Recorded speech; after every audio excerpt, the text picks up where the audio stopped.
Amen.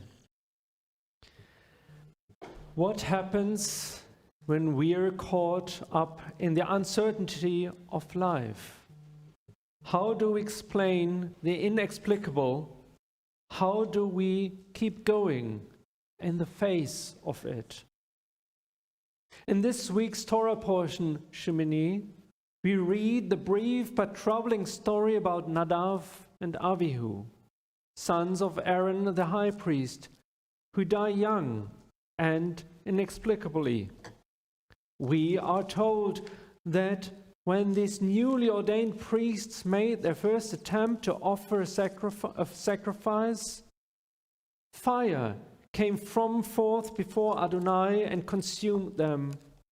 Thus they died at an instance of Adonai. Why? God offers no explanation.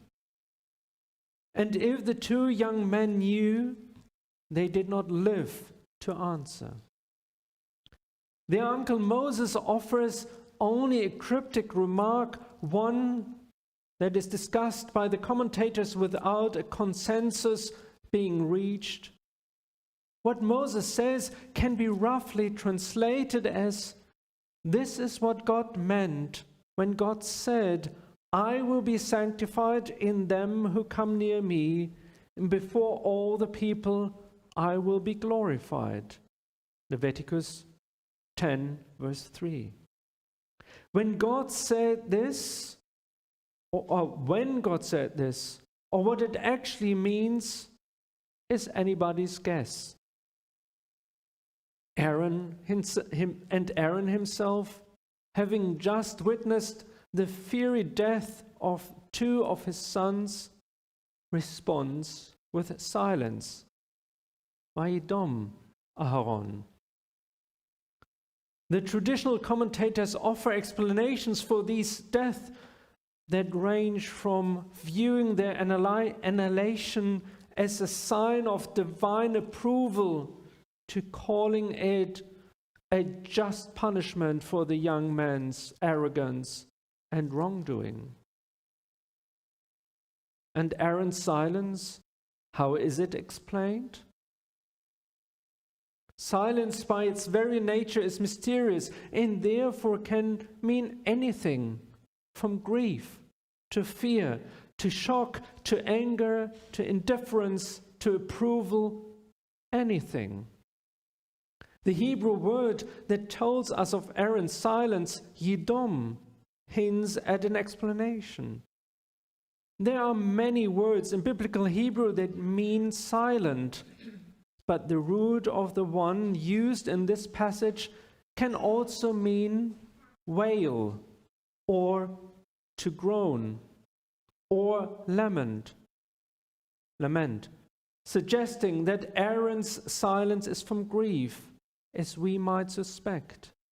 Perhaps we are wrong to hear it as a silence at all.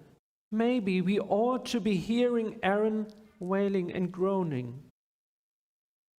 This passage moves Aaron and Moses from a moment of worship and a vision of the glory of God described in the verses that immediately precede these to a moment of shocking, unexplained tragedy. And we too experience the sudden change. We too witness God's glory and then see a father watch the unexpected violent death of two sons. Despite its strange plot, real life is once again reflected in Torah. A sudden catastrophe intrudes seemingly from nowhere with no explanation forthcoming.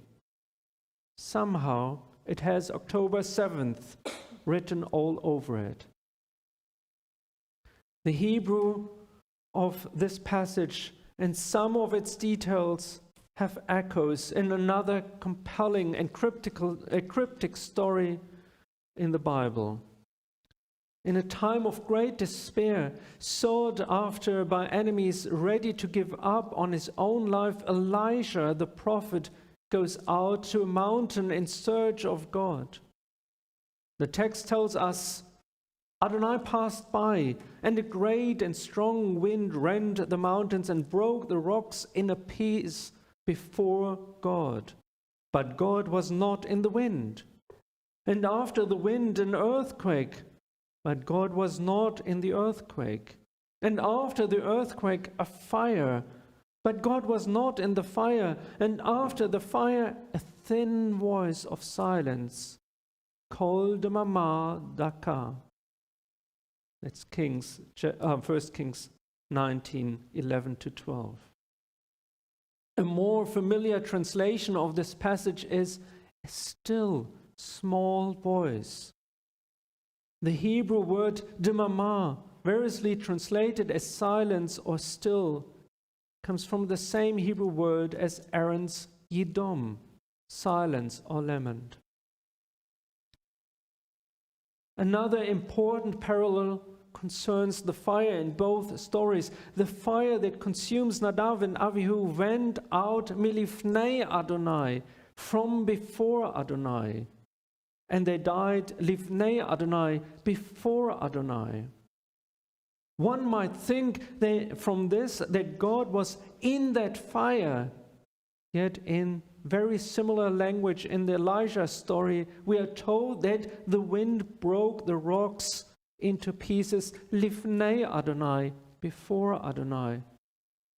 But in that case, we are specifically told that although the wind was before God, lo varuach Adonai, God was not in the wind.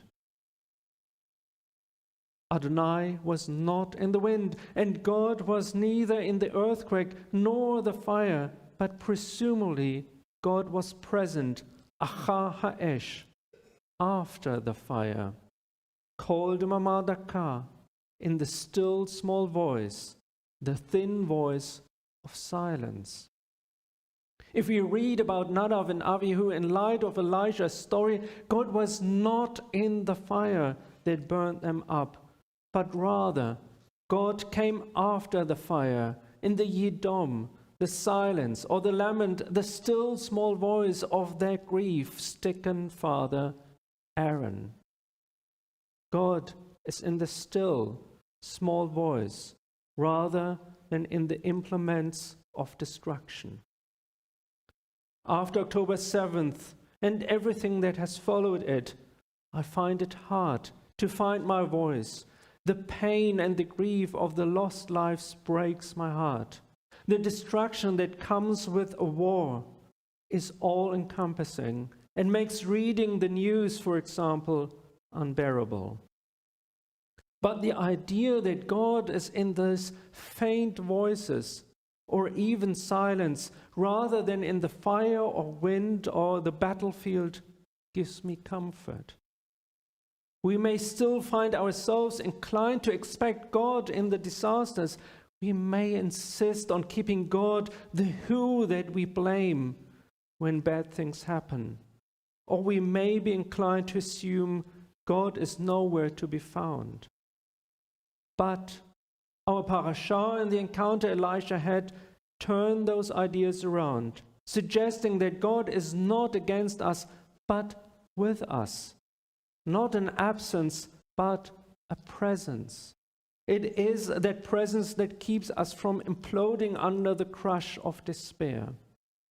These stories tell us that God is not in the catastrophe, but in the stunned or groaning silence of grief. Shabbat Shalom.